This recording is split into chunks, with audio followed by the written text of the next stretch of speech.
After Jesus comot from there, e come go the area wey dem dey call Tyre. When e enter one house, e no wan make anybody know say e dey there, but e no fit hide.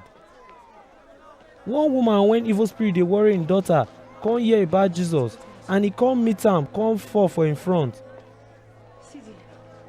The woman na Greek wey come from Phoenicia for Syria.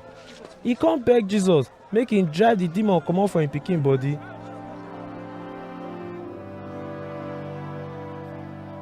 But Jesus tell am, make the children chop belleful first, because e no good to take children food give dog.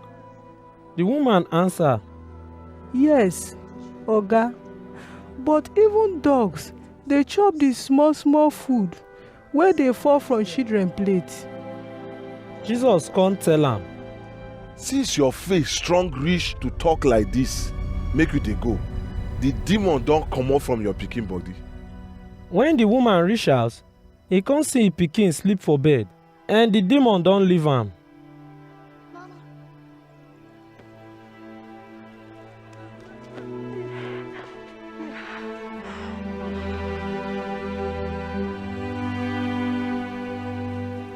Then Jesus comot for Tyre, come pass Sidon go Galilee Sea for Decapolis area. Some people carry one man wey no dey hear or talk come meet am say make im touch the man with im hand.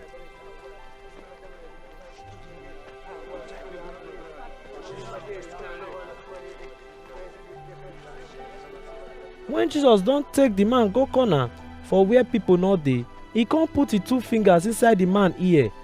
E spit for im hand come touch the man tongue. Then he look heaven come say, Ephata, wey mean make you open. at once the man ear open, im tongue loose, and he come start to talk.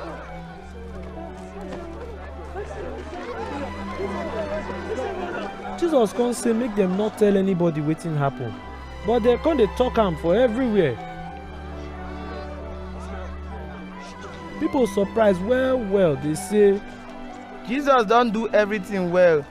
He even make the people wey no dey hear, and people wey no fit talk, he don make dem dey talk.